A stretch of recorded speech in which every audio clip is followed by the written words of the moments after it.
फूलपुर नाम के कस्बे में एक जादूगर रहता था।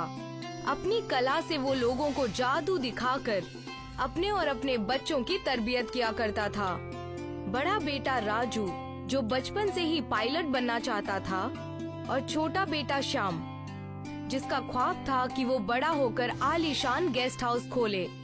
उन्हें अपने अब्बू के करतब से कोई लेना देना नहीं था।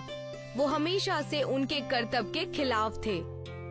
वो चाहते थे कि उनके अब्बू अपना करतब छोड़कर कोई ढंग का काम करें। भाई पिताजी को हमने लाख बार समझाया है कि ये काम छोड़ दें। कब तक करतब और कबूतर उड़ाकर घर चलाएंगे? हमें आगे चलकर हमारे ख्वाब पूरे करने हैं। बात तो सही है, लेकिन उतने पैसे हमारे पास है भी नहीं। हम ये सब करेंगे कैसे? कोई ना कोई जुगाड़ तो करनी पड़ेगी। राजू और श्याम के ऐसे बर्ताव से जादूगर हमेशा परेशान रहता। अपने बच्चों के लिए कुछ ना कर पाना जादूगर के लिए भी मुश्किल था। एक बार जादूगर जब अपना करतब लोगों को दिखा रहा था, तो उसी करतब के दौरान उसे चोट लग जाती है और उसे हॉस्पिटल में दाखिल करना पड़ा। डॉक्टर ने कहा कि उन्हें बेड रेस्ट की जरूरत है। इन्हें अब भाग दौड़ करने की जरूरत नहीं है। सेहत का ध्यान दे, इन्हें आराम की जरूरत है और आप लोग इनका ख्याल रखिए। ठीक है डॉक्टर साहब, जैसा आप कहें। पहले ही कम दिक्कतें थीं, अब और हमारे खानदान में आ गईं। एक तो हमारे घर पर एक ही आदमी थे जहां से आमदनी आ रही थी। सारे पैसे हॉस्पिटल के इलाज में खर्च हो गए। राजू और श्याम की परेशानी देखकर उनके अब्बू उन्हें अपने पास बुलाते हैं। तुम दोनों क्या सोचते हो? मैं तुम्हारे ख्वाबों के बारे में नहीं जानता। मुझे पहले से ही पता है तुम्हें गेस्ट हाउस खोलना है और तुम्हें पायलट बनना है। कम पैसों की वजह से मैं ये चीजें नहीं कर पाया, लेकिन मैं अपने जादुई तजुर्बे से कह सकता हूँ तुम दोनों की इच्छा जरूर पूरी होगी। आप हमारी फिक्र ना करें, आप अपना ख्याल रखें। बचपन से आपने ही हमें संभाला है, इतना ही हमारे लिए काफी है।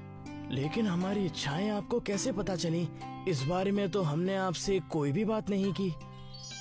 ओह, तो तुम्हारा अब्बू ही ना। वक्त आने पर तुम्हारे ख्वाब जरूर पूरे होंगे।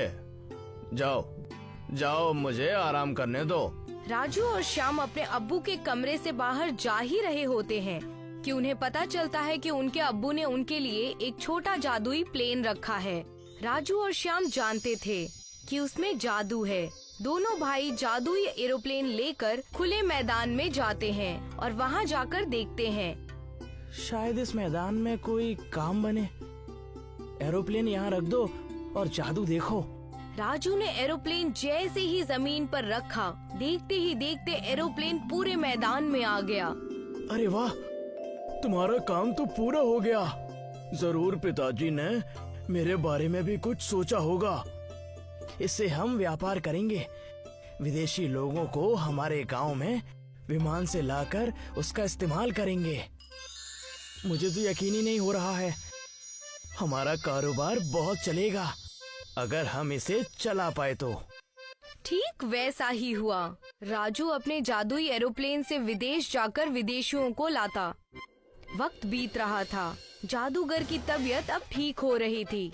अपने बच्चों को खुश देखकर वो भी बेहद खुश था और एक दिन अपने बच्चों के एरोप्लेन के चक्कर लगाने के लिए जादूगर चला जाता है। अरे वाह राजू बेटे, तुमने तो बहुत अच्छा धंधा संभाला हुआ है। मैंने तो एक छोटी सी एरोप्लेन रखी थी यहाँ पे। देखने से लग रहा है कि दोनों भाइयों ने मिलके एक आलीशान महल बना दिया है। अरे अब्बू, ये सब आपके जादू की वजह से ही तो हुआ है, वरना हम कहाँ जाते। राजू भैया भी बहुत खुश हैं। जी अब्बू, मेरा बचपन का पायलट बनने का ख्वाब भी पूरा हो गया। मैं पढ़ तो नहीं सका, लेकिन आपके जादू की वजह से मैंने हर चीज हासिल कर ली है। राजू का एरोप्लेन से बेहद अच्छा कारोबार होने लगा था और शाम राजू के एरोप्लेन से विदेशियों का स्वागत करता था और उन्हें कस्बे घुमाने का काम किया करता था। दोनों भाई अच्छा पैसा कमा रहे थे। विदेशी उनके काम से खुश होकर उन्हें ज्यादा पैसे दे दिया करते थे। सुनो, हम तुमसे कहना चाहता है कि एरोप्लेन में ही गेस्ट हाउस शुरू कर दो। इससे तुम्हारा ज्यादा मुनाफा होगा। मैं ऐसा ही करूँगा। मैं इस बारे में सबसे बात करता हूँ। Thank you. श्याम विदेशी की बात सुनकर अपने भाई और अपने अब्बू से कहता है, भाई और अब्बू, मुझे आपसे एक जरूरी बात करनी है। क्यों ना हम एरोप्लेन में ही गेस्ट हाउस चालू कर दें। इससे हम लोगों को अपने गांव में ही नहीं बल्कि कई सारे गांव में भी घुमाएंगे। सही कहा, लोग घूम भी लिया करेंगे और वहीं आराम भी कर लिया करेंगे। तुम दोनों की बातें मुझे बेहद अच्छी लग रही हैं। बस एक शर्त है, इसमें तुम्हारा साथ मैं भी दूंगा। सब बेहद खुश हो जाते हैं और एरोप्लेन में गेस्ट हाउस बनाने की तैयारी करते हैं। एरोप्लेन बाहर से मामूली था, लेकिन अंदर जाते ही ऐसा लगता था मानो आलीशान महल हो। लोग एरोप्लेन गेस्ट हाउस में खूब मजे से सवारी करने लगे। देखा, मैंने कहा था ना, इससे तुम्हारा धंधा बहुत अच्छा हो जाएगा। शुक्रिया। मुझे नहीं लगा था कि मेरा गेस्ट हाउस खोलने का ख्वाब कभी पूरा हो पाएगा, इसलिए हमने तय किया है। क्या? मुझे भी बताओ। हमारे खानदान ने तय किया है कि आने वाले पूरे 1 साल तक तुम्हें हम फ्री में घुमाएंगे और अपने एरोप्लेन गेस्ट हाउस में फ्री में रहने देंगे। और इसी तरह राजू और श्याम का एरोप्लेन गेस्ट हाउस दुनिया भर में मशहूर हो गया। लोग बहुत दूर दूर से उनके पास आते और उसका आनंद लेते, और वो विदेशी आदमी भी उनके रंग में रंग गया था।